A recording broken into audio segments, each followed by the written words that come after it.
ओम श्री साई नाथाय नमः। श्री साई सच्चरित्र अध्याय 41। चित्र की कथा, चिंदियों की चोरी और ज्ञानेश्वरी के पठन की कथा। गत अध्याय में वर्णित घटना के 9 वर्ष पश्चात अली मोहम्मद हिमाड़ पंथ से मिले और वह पिछली कथा निम्नलिखित रूप में सुनाई। एक दिन बम्बई में घूमते फिरते मैंने एक दुकानदार से बाबा का चित्र खरीदा, उसे फ्रेम कराया और अपने घर मध्य बम्बई की बस्ती में लाकर दीवार पर लगा दिया। मुझे बाबा से स्वाभाविक प्रेम था, इसीलिए मैं प्रतिदिन उनका श्री दर्शन किया करता था। जब मैंने आपको वह चित्र भेंट किया, उसके 3 माह पूर्व मेरे पैर में सूजन आने के कारण शल्य चिकित्सा भी हुई थी। मैं अपने साले नूर मोहम्मद के यहाँ पड़ा हुआ था। खुद मेरे घर पर 3 माह से ताला लगा हुआ था और उस समय वहाँ पर कोई भी नहीं था। केवल प्रसिद्ध बाबा अब्दुल रहमान, मौलाना साहिब मोहम्मद हुसैन, साईं बाबा, ताजुद्दीन बाबा और अन्य संत चित्रों के रूप में ही वहाँ विराजमान थे, परंतु काल चक्र ने उन्हें भी न छोड़ा। मैं वहाँ बीमार पड़ा हुआ था, तो फिर मेरे घर में उनको कष्ट क्यों हो? ऐसा समझ में आता है कि वे भी आवागमन अथवा जन्म और मृत्यु के चक्कर से मुक्त नहीं हैं।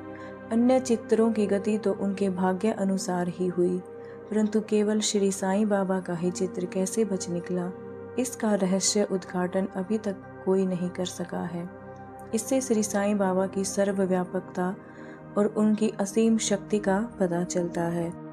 कुछ वर्ष पूर्व मुझे मोहम्मद हुसैन थारिया टोपण के संत बाबा अब्दुल रहमान का चित्र प्राप्त हुआ था, जिसे मैंने अपने साले नूर मोहम्मद पीर भाई को दे दिया, जो गत 8 वर्षों से उसकी मेज पर पड़ा हुआ था।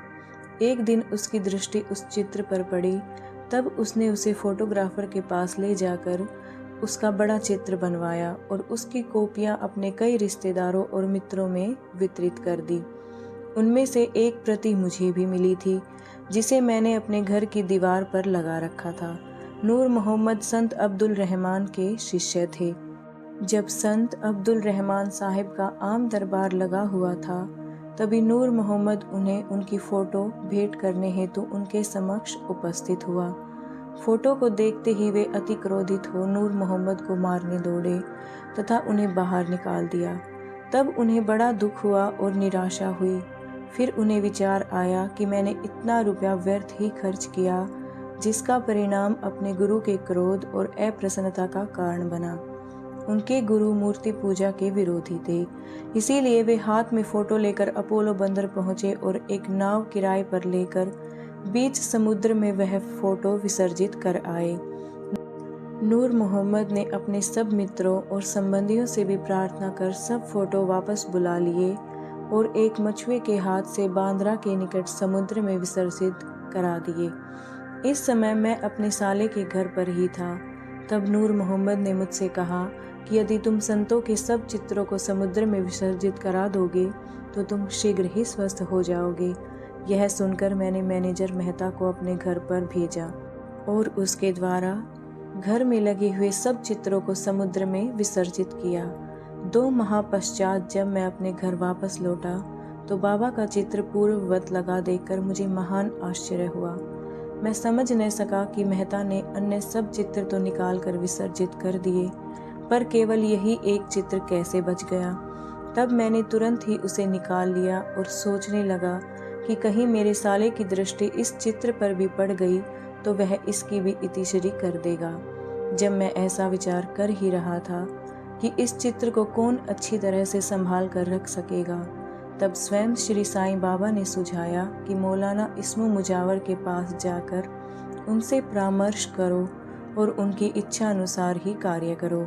मैंने मौलाना साहिब से भेंट की और सब बातें उन्हें बतलाई।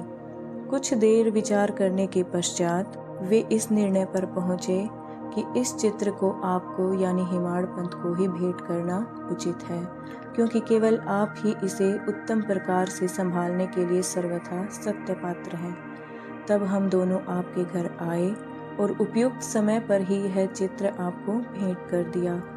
इस कथा से विदित होता है कि बाबा त्रिकाल ज्ञानी थे और कितनी कुशलता से समस्या का हल कर भक्तों की इच्छाएं पूर्ण किया करते थे। निम्नलिखित कथा इस बात का प्रतीक है कि आध्यात्मिक जिज्ञासाओं पर बाबा किस प्रकार स्नेह रखते तथा किस प्रकार उनके कष्ट का निवारण कर उन्हें सुख पहुंचाते थे। चिंदियों की चोरी और ज्ञानेश्वरी का पठन। श्री बी.वी. देव, जो उस समय डहाणु के मामलेदार थे, को दीर्घ काल से अन्य धार्मिक ग्रंथों के साथ साथ ज्ञानेश्वरी के पठन की भी तीव्र इच्छा थी। ज्ञानेश्वरी भगवत गीता पर श्री ज्ञानेश्वर महाराज द्वारा रचित मराठी टीका है।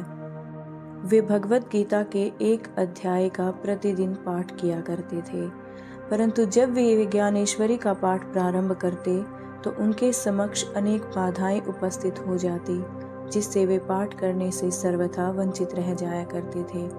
3 मास की छुट्टी लेकर वे शिरडी पधारे और तत्पश्चात ही वे अपने घर पोड़ में विश्राम करने के लिए भी। अन्य ग्रंथ तो वे पढ़ा ही करते थे, परंतु जब भी वे ज्ञानेश्वरी का पठन करने बैठते तो अनेक प्रकार के कुलुषित विचार उन्हें इस प्रकार घेर लेते कि लाचार होकर उसका पठन स्थगित करना पड़ता था। बहुत प्रयत्न करने पर भी जब उनको केवल 2-4 पंक्तियां पढ़ना भी दुष्कर हो गया, तब उन्होंने यह निश्चय किया कि जब दयानिधि श्री साईं ही कृपा करके इस ग्रंथ के पठन की आज्ञा देंगे, तभी उसका श्री गणेश करूँगा। सन 1914 के फरवरी मास में वे सकुटुंब शिरडी पधारे। तभी श्री जोग ने उनसे पूछा कि क्या आप ज्ञानेश्वरी का नित्य पठन करते हैं? श्री देव ने उत्तर दिया कि मेरी इच्छा तो बहुत है, परंतु मैं ऐसा करने में सफलता नहीं पा रहा हूँ। अब तो जब बाबा की आज्ञा होगी तभी वह प्रारंभ करूँगा।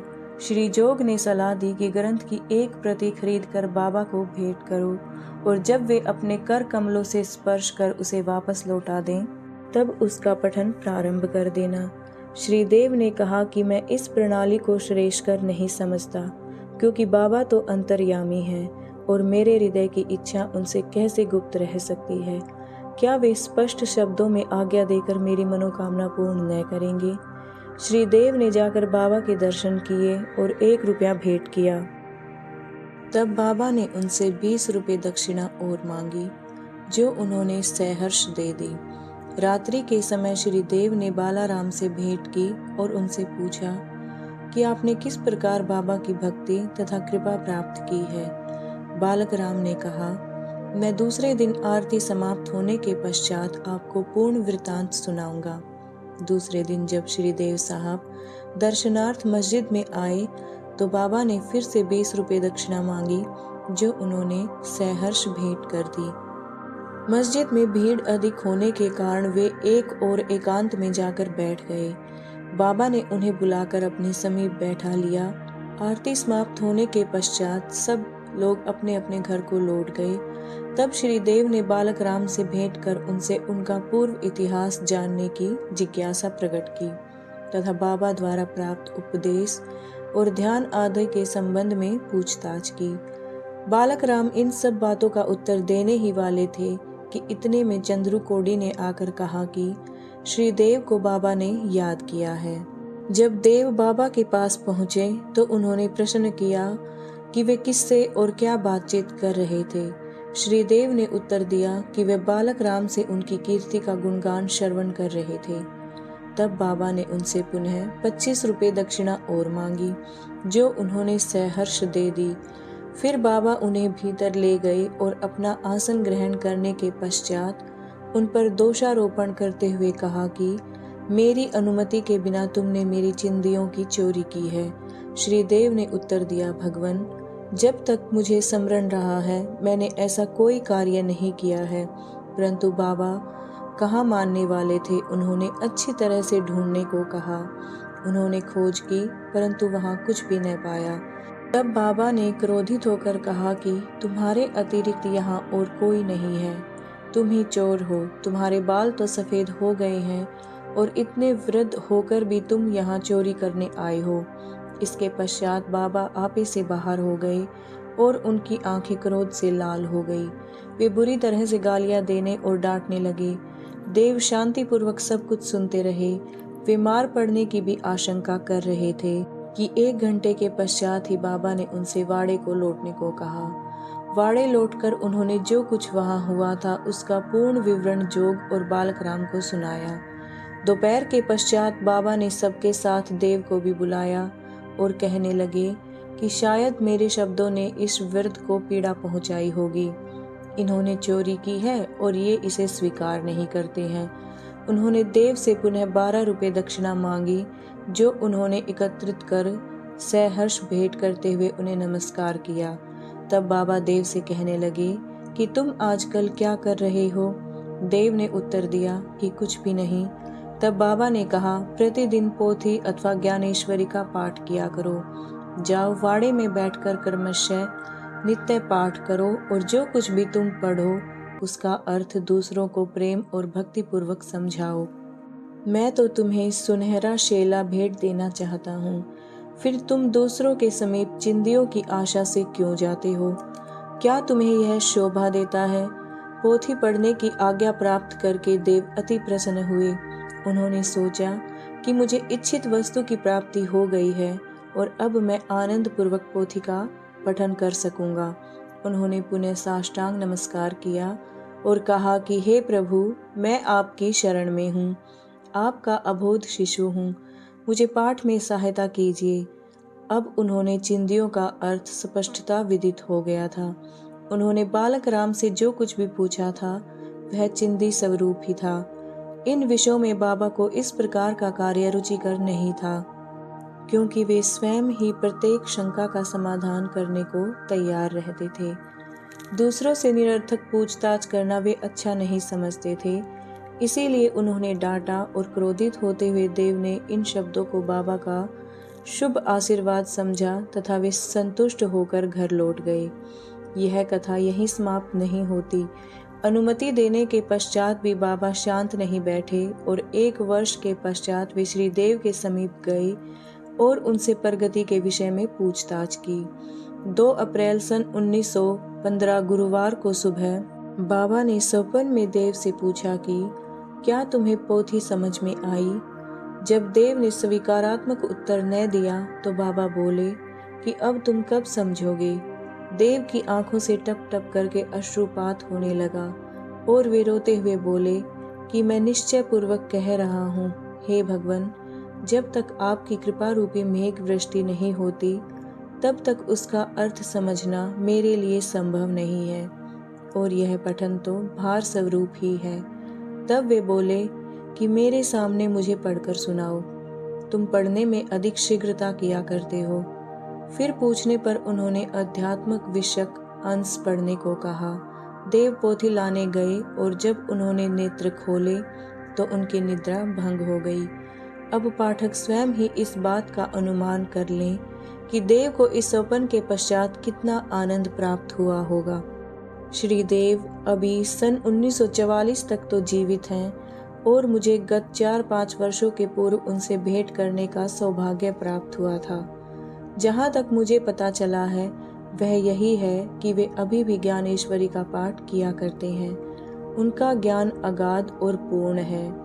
यह उनके साईं लीला के लेख से स्पष्ट प्रतीत होता है। तारीख 19/10/1944। श्री सद्गुरु साईनाथार्पणमस्तु। शुभम भवतु। ओम श्री साईनाथाय नमः। अध्याय 41 संपूर्ण।